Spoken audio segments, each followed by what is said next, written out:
എല്ലാവർക്കും നമസ്കാരം. Teach from ഹാർട്ടിൻ്റെ പുതിയൊരു വീഡിയോയിലേക്ക് സ്വാഗതം. എൻ്റെ പ്രിയപ്പെട്ട NAS+2 വിദ്യാർത്ഥികളെ, ഞാൻ നിങ്ങളുടെ സ്വന്തം ശ്രീലേഖ ടീച്ചർ. നമ്മൾ NAS+2 പൊളിറ്റിക്കൽ സയൻസ് എന്ന സബ്ജക്റ്റിൽ നിന്നൊരു മോഡൽ ക്വസ്റ്റ്യനാണ് ഇന്ന് ഡിസ്കസ് ചെയ്യുന്നത്. ഹിസ്റ്ററി എന്ന സബ്ജക്റ്റിൽ നമ്മൾ കുറച്ചുകൂടി ഷോർട്ട് ക്വസ്റ്റ്യൻസ് കൂടി ഡിസ്കസ് ചെയ്യാനുണ്ടായിരുന്നു. പക്ഷേ ഹിസ്റ്ററി പഠിക്കാത്തവരുണ്ടാവുമല്ലോ, അതുപോലെ തന്നെ പൊളിറ്റിക്കൽ സയൻസ്, സോഷ്യോളജി. അപ്പോൾ മാറി മാറി നമ്മൾ മോഡൽ ക്വസ്റ്റ്യൻ ചെയ്യുകയാണെങ്കിൽ എന്ത് ചെയ്യാം, ഓരോ സബ്ജക്റ്റ് മാത്രം എടുത്തിരിക്കുന്നവരോ അല്ലെങ്കിൽ അവർക്ക് പ്രയോജനമുള്ളത് എന്ത് ചെയ്യാം, സെലക്ട് ചെയ്ത് പഠിക്കാൻ കഴിയും. അതുകൊണ്ടാണ് ഇങ്ങനെ മാറി മാറി നമ്മൾ ചെയ്യുന്നത്. പൊളിറ്റിക്കൽ സയൻസിലെ ആദ്യത്തെ 10 ക്വസ്റ്റ്യൻസാണ് ഇന്ന് നമ്മൾ ഡിസ്കസ് ചെയ്യുന്നത്. അതുപോലെ തന്നെ എപ്പോഴും പറയുന്നത് പോലെ നമ്മുടെ ചാനൽ ആദ്യമായിട്ട് കാണുന്നവരാണെങ്കിൽ നിങ്ങൾ സബ്സ്ക്രൈബ് ചെയ്യുക. അതുപോലെ നിങ്ങളുടെ അഭിപ്രായങ്ങൾ കമൻസിലൂടെ അറിയിക്കുക. അതെങ്കിൽ മാത്രമേ നിങ്ങൾക്ക് ഏത് വീഡിയോ ആണ് അടുത്ത് വേണ്ടതെന്നും നിങ്ങൾക്ക് എന്താണ് പഠിക്കേണ്ടതെന്നൊക്കെ എനിക്ക് അറിയാൻ സാധിക്കത്തുള്ളൂ. അപ്പോൾ നിങ്ങളും സപ്പോർട്ട് ചെയ്യുക, നന്നായിട്ട് പഠിക്കുക. ഓക്കെ. അതുപോലെ തന്നെ NAS+2ൻ്റെ അഡ്മിഷൻ ആരെങ്കിലും ഒക്ടോബറിൽ അഡ്മിഷൻ ക്ലോസ് ചെയ്ത് കഴിഞ്ഞു. ഇനി അടുത്ത് 2025 ഏപ്രിലേക്ക് നിങ്ങളുടെ അറിവിൽ ആരെങ്കിലും അഡ്മിഷൻ എടുക്കാൻ താല്പര്യമുണ്ടെങ്കിലും എന്ത് ചെയ്യുക, ടീച്ചറിൻ്റെ അടുത്തേക്ക് തന്നെ പറഞ്ഞു വിടുക. അതുപോലെ തന്നെ ട്യൂഷൻ ആവശ്യമുള്ളവരും കോൺടാക്റ്റ് ചെയ്യുക. ഓക്കെ. ഫസ്റ്റ് ക്വസ്റ്റ്യൻ, ഒന്നാമത്തേത് സെലക്ട് ദി കറക്റ്റ് ഓപ്ഷൻ എന്നുള്ളതാണ്. കറക്റ്റ് ഓപ്ഷൻ സെലക്ട് ചെയ്യാനാണ്. A person is A member of how many States at one time. ഒരു സമയത്ത് ഒരാളിന് എത്ര രാജ്യത്തിലെ അംഗത്വം എടുക്കാൻ കഴിയും, അല്ലെങ്കിൽ എത്ര രാജ്യത്തിലെ മെമ്പറായിരിക്കാൻ സാധിക്കും എന്നുള്ളതാണ്. അത് നമുക്കറിയാം. അറ്റ് എ ടൈം, അല്ലെ ഒരു സമയത്ത്, അറ്റ് വൺ ടൈം ഒരു ആളിന് ഒരു രാജ്യത്തെ മെമ്പർഷിപ്പ് മാത്രമേ എടുക്കാൻ സാധിക്കുകയുള്ളൂ. ഓപ്ഷൻ എ ആണ് കറക്റ്റ് ആൻസർ, 1 എന്നുള്ളതാണ്. രണ്ടാമത്തെ question, identify the option whether the government of A state is organised on the basis of. ഒരു രാജ്യത്തെ ഗവൺമെൻറ് ഓർഗനൈസ് ചെയ്തിരിക്കുന്നത്, സംഘടിക്കപ്പെട്ടിരിക്കുന്നത് എന്തിൻ്റെ അടിസ്ഥാനത്തിലാണ്? അവിടെ 4 ഓപ്ഷൻ ഉണ്ട്. Option A constitution, B norms of a tribe, C diktat, നാലാമത്തേത് ബൈ എനി റിലീജിയസ് ഗ്രൂപ്പ്. ഏതാണ് ഒരു രാജ്യത്തെ ഗവൺമെൻറ് ഓർഗനൈസ് ചെയ്യപ്പെട്ടിരിക്കുന്നത്? ആ രാജ്യത്തിലെ കോൺസ്റ്റിറ്റ്യൂഷൻ്റെ അടിസ്ഥാനത്തിലാണ്. ഭരണഘടന, ഒരു ഭരണഘടനയുടെ അടിസ്ഥാനത്തിലാണ്. അതിൽ രണ്ടാമത്തേൽ ഓപ്ഷണൽ ക്വസ്റ്റ്യനാണ്. ഇത് 1 മാർക്കിൻ്റെ ക്വസ്റ്റ്യൻസ് ആണ് ഇതൊക്കെ. അതിൽ രണ്ടാമതൊരു ക്വസ്റ്റ്യൻ കൂടി ഉണ്ട്. നിങ്ങൾക്ക് ഇഷ്ടമുള്ളത് സെലക്ട് ചെയ്ത് ഒരെണ്ണം അറ്റൻഡ് ചെയ്താൽ മതി. The membership of the state, ഒരു രാജ്യത്തിലെ അംഗത്വം എന്ന് പറയുന്നത് എങ്ങനെയുള്ളതാണ്? വോളണ്ടറി ആണോ, compulsory, both A and B, none of the above. എങ്ങനെയായിരിക്കും ഒരു രാജ്യത്തിലെ അംഗത്വം എന്ന് പറയുന്നത്? എപ്പോഴും കമ്പൽസറി ആണ്, അല്ലേ, നിർബന്ധിതമാണ് എന്നുള്ളതാണ് അവിടുത്തെ ആൻസർ. നെക്സ്റ്റ്, മൂന്നാമത്തെ question, what are the features of an association. എന്തൊക്കെയാണ് ഒരു അസോസിയേഷൻ്റെ സവിശേഷതകളെന്ന് പറയുന്നത്? A organisation of the people, ജനങ്ങളുടെ സംഘടന, അല്ലെങ്കിൽ ഓർഗനൈസ് ചെയ്യുക, ജനങ്ങൾ ഒന്ന് ചേർന്ന് പ്രവർത്തിക്കുന്നത്. അല്ലെങ്കിൽ ബി എന്ന് പറയുന്ന some common and specific objectives, അസോസിയേഷനിലുള്ളവർക്ക് ചില പ്രത്യേകമായിട്ടുള്ള എന്തുണ്ടായിരിക്കും, അല്ലെങ്കിൽ പൊതുവായിട്ടുള്ള ലക്ഷ്യങ്ങളുണ്ടായിരിക്കും. സി ജോയിൻറ്റ് എഫേർട്ട്, കൂട്ടുചേർന്നുള്ള പരിശ്രമം. D all of above. അപ്പോൾ അതിൽ ആൻസർ ഈ 3ഉം കറക്റ്റാണ്. ഒരു അസോസിയേഷൻ്റെ സവിശേഷതകളാണ് ജനങ്ങളുടെ കൂട്ടായ പരിശ്രമം, പ്രത്യേകമായിട്ടുള്ള ഒരു പൊതുവായിട്ടുള്ളൊരു ലക്ഷ്യത്തിന് വേണ്ടി പ്രവർത്തിക്കുക, ജോയിൻറ്റ് എഫേർട്ട് എടുക്കുക, അല്ലെ, കൂട്ടായ പരിശ്രമം. അപ്പോൾ ഇത് 3ഉം കറക്റ്റാണ്. ഓക്കെ. അപ്പോൾ അതിൻ്റെ ആൻസർ ഓൾ ഓഫ് എബോ എന്നുള്ളതാണ്. നാലാമത്തെ question, who was A French idealist political philosopher of the 18th century. 18ാം നൂറ്റാണ്ടിലെ ഫ്രഞ്ച് തത്വചിന്തകൻ, അല്ലെ, രാഷ്ട്രീയ തത്വചിന്തകനായിട്ടുള്ള വ്യക്തി ആരാണ്? റൂസോ, ലെനിൻ, സോക്രട്ടീസ്, പ്ലാറ്റോ എന്നാണ് കൊടുത്തേക്കുന്നത്. Answer is Rousseau. Option A ആണ്. അതിലും എന്താണ്, നമുക്ക് സെലക്ട് ചെയ്ത് എഴുതാം. അല്ലെങ്കിൽ രണ്ടാമത്തെ ക്വസ്റ്റ്യൻ ഓപ്ഷൻ ഉണ്ട്. Liberalism is the political philosophy of which of the class. Liberalism എന്ന് പറയുന്നത് ഏതിൻ്റെ രാഷ്ട്രീയ തത്വമാണ്? Socialist, idealist, capitalist. അതിലെ ആൻസർ എന്ന് പറയുന്നത് ഓപ്ഷൻ സി, ക്യാപിറ്റലിസ്റ്റ് ആണ്. ഓക്കെ. അഞ്ചാമത്തെ question, when a nation attains statehood it becomes dash. Nation എന്ന് പറയുമ്പോൾ നമുക്കറിയാം പൊളിറ്റിക്കൽ സയൻസിൽ നമ്മൾ ദേശം എന്നതാണ് ഉദ്ദേശിക്കുന്നത്. സ്റ്റേറ്റ് എന്ന് പറയുമ്പോൾ രാജ്യം രാഷ്ട്രം എന്നതാണ് ഉദ്ദേശിക്കുന്നത്. അങ്ങനെയാണെങ്കിൽ അറ്റൈൻ ചെയ്യുക എന്ന് പറഞ്ഞാൽ നേടുക. When a nation attain statehood, ഒരു രാഷ്ട്രം എന്തായി മാറുമ്പോൾ, ഒരു നേഷൻ, ഒരു ദേശം നമ്മുടെ രാഷ്ട്രത്തിൻ്റെ ഭാഗമായി മാറുമ്പോൾ ഇറ്റ് ബിക്കംസ്, ഇതെന്തായിത്തീരുന്നു? Country. B state, nation state. D എന്ന് പറയുന്നത് 1 and 2 ബോത്ത് എന്നാണ് കൊടുത്തേക്കുന്നത്. ഇവിടുത്തെ കറക്റ്റ് ആൻസർ എന്ന് പറയുമ്പോൾ നേഷൻ സ്റ്റേറ്റ് അല്ലേ, ദേശരാഷ്ട്രം എന്നുള്ളതാണ് കറക്റ്റ് ആൻസർ. ഓപ്ഷൻ സി ആണ്. ഇനി 6ാമത്തെ ക്വസ്റ്റ്യൻ, അതും നിങ്ങൾക്ക് ഇഷ്ടമുള്ള ഒരെണ്ണം സെലക്ട് ചെയ്ത് എഴുതാം. 1 മാർക്ക് തന്നെയാണ്. 1ാമത്തേത്, identify the option of whether a person arrested under preventive detention can be kept in jail without trial for a maximum period of dash. എന്താണ് അവിടെ എഴുതാനുള്ളത്? അതായത് identify the option of which a person arrested, ഒരു വ്യക്തിയെ arrest ചെയ്താൽ എന്തിൻ്റെ കീഴിലാണ്? അതായത് അറസ്റ്റ് ചെയ്യുന്നത് under preventive detention can be, അങ്ങനെ അറസ്റ്റ് ചെയ്യുന്നത്, നമുക്ക് അറസ്റ്റിനെ തടഞ്ഞു വെക്കുന്നത് അല്ലേ, ക്യാൻ ബി കെപ്റ്റ് ഇൻ ജയിലിൽ പാർപ്പിക്കുന്നത് without trial for a maximum period of, എത്ര സമയത്തേക്കാണ് അല്ലെങ്കിൽ എത്ര നേരത്തേക്കാണെന്നുള്ളതാണ്. 3 months, 6 months, 12 months, 9 months. ഇതിലേതാണ് ആൻസർ എന്നുള്ളതാണ്. 6ാമത്തേതിൽ 1ാമത്തേത് 3 months ആണ്. എത്ര നാളത്തേക്കാണ് കെപ്റ്റ് ചെയ്യാൻ കഴിയുക? 3 മാസത്തേക്ക്. 2ാമത്തെ question, any person arrested by the police shall have to be produced before the nearest magistrate within a period of, അതായത് ഒരു വ്യക്തിയെ പോലീസ് അറസ്റ്റ് ചെയ്ത് കഴിഞ്ഞാൽ തൊട്ടടുത്തുള്ള മജിസ്ട്രേറ്റിൻ്റെ മുന്നിൽ ഹാജരാക്കണം. എത്ര സമയത്തിനുള്ളിലാണ്? 12 hours, 36 hours, 48 hours, 24 hours എന്ന് കൊടുത്തിട്ടുണ്ട്. അതിൽ ഓപ്ഷൻ ഡി ആണ്. 24 മണിക്കൂറിനുള്ളിൽ എന്ത് ചെയ്തിരിക്കണം? മജിസ്ട്രേറ്റിന് മുന്നിൽ ഹാജരാക്കിയിരിക്കണം. 7ാമത്തെ ക്വസ്റ്റ്യൻ, ഇതൊക്കെ കുറച്ച് കൺഫ്യൂഷൻ ഉണ്ടാക്കുന്ന ക്വസ്റ്റ്യൻ ആണ്. ഐഡൻറ്റിഫൈ ദി കറക്റ്റ് സ്റ്റേറ്റ്മെൻറ്റ്, യഥാർത്ഥ പ്രസ്താവന ഏതെന്ന് ഐഡൻറ്റിഫൈ ചെയ്യാനാണ്. A, the ceasefire line determined in 1949 was called the LoC after 1962. അതായത് 1949 അംഗീകരിക്കപ്പെട്ട സീസ് ഫയർ ലൈൻ എന്ന് പറയുന്നത് പിന്നീട് അതിനെ എന്തെന്ന് വിളിച്ചു? ലോക്ക്, LOC അല്ലേ, ലോക്ക് ആഫ്റ്റർ 1962, 1962 ശേഷം അതിനെ എന്തെന്ന് വിളിച്ചു? ലോക്ക് എന്ന് വിളിച്ചു.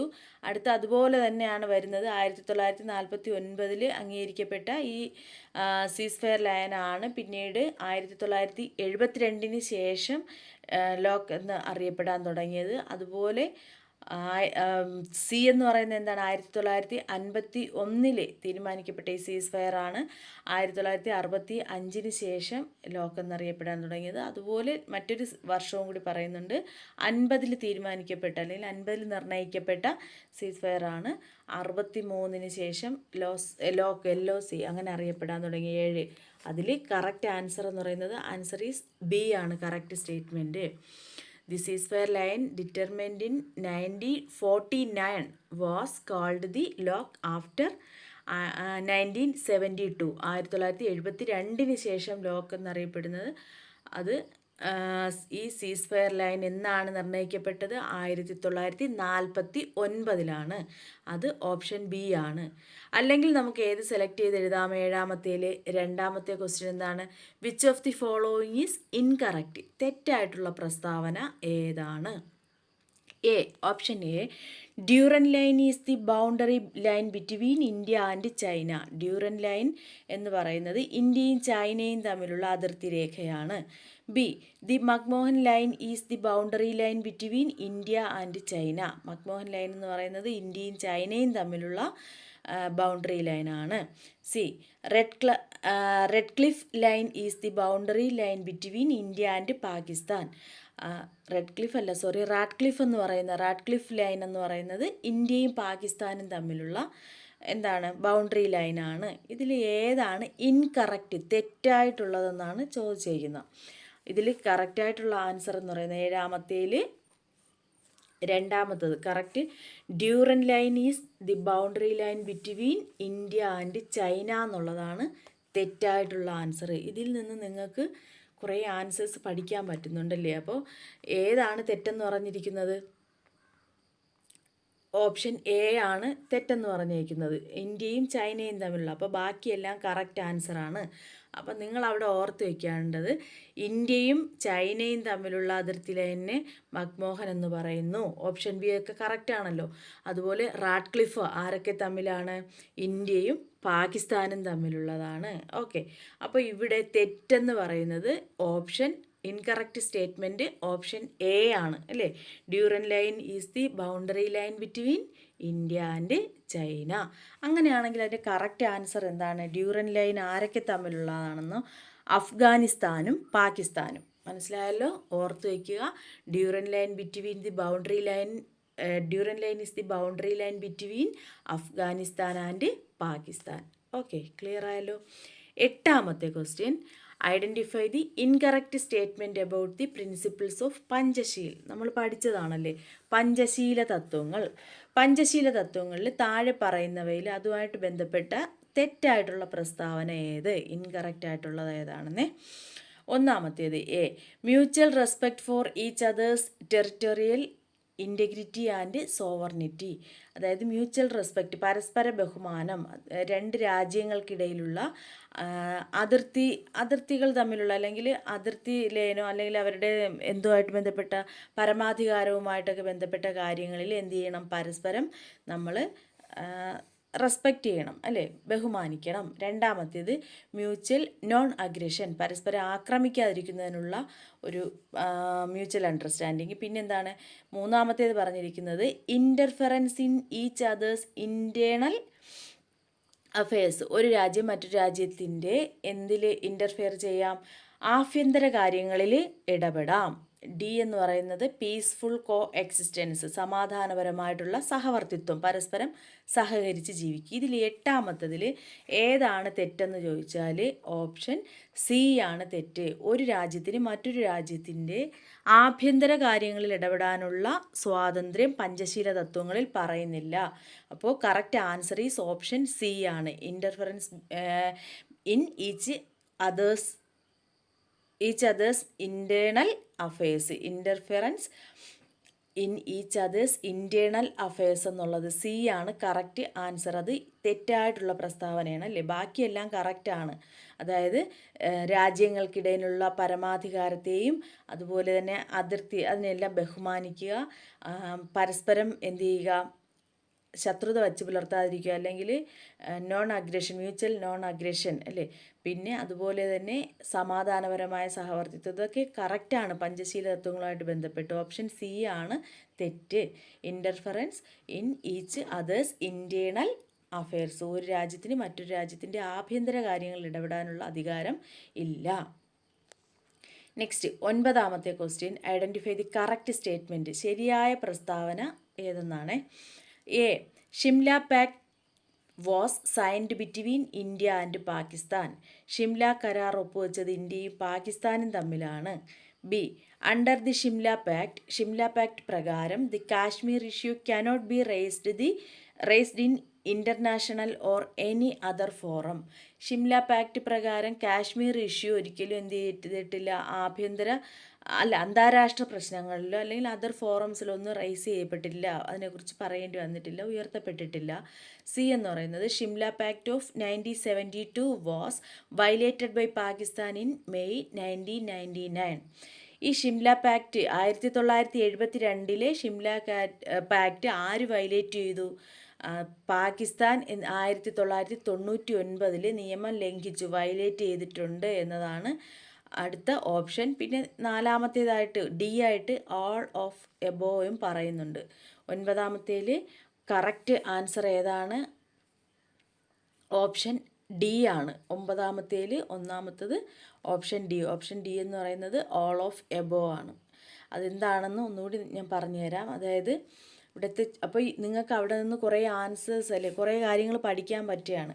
ഇതെല്ലാം കറക്റ്റ് സ്റ്റേറ്റ്മെൻ്റ് ആണെങ്കിൽ ഇതെല്ലാം നിങ്ങൾ ഷിംല പാക്റ്റുമായിട്ട് ബന്ധപ്പെട്ട് പഠിച്ചിരിക്കേണ്ടുന്ന കാര്യങ്ങളാണ്. എന്തൊക്കെയാണ്?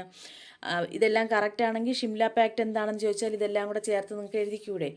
ഷിംല പാക്ട് ഇന്ത്യയും പാകിസ്ഥാനും തമ്മിൽ സൈൻ ചെയ്തതാണ്. രണ്ടാമത്തെ എന്താണ് പറഞ്ഞിരിക്കുന്നത്, ഷിംല പാക്റ്റിന് ശേഷം അല്ലെങ്കിൽ ഷിംല പാക്റ്റിൻ്റെ കീഴിൽ the Kashmir issue cannot be raised, Kashmir issue ഉയർത്തപ്പെട്ടിട്ടില്ല അല്ലെ, അന്താരാഷ്ട്രപരമായിട്ടോ അല്ലെങ്കിൽ വേറൊരു ഫോറത്തിലൊന്നും ഉയർത്തപ്പെട്ടിട്ടില്ല.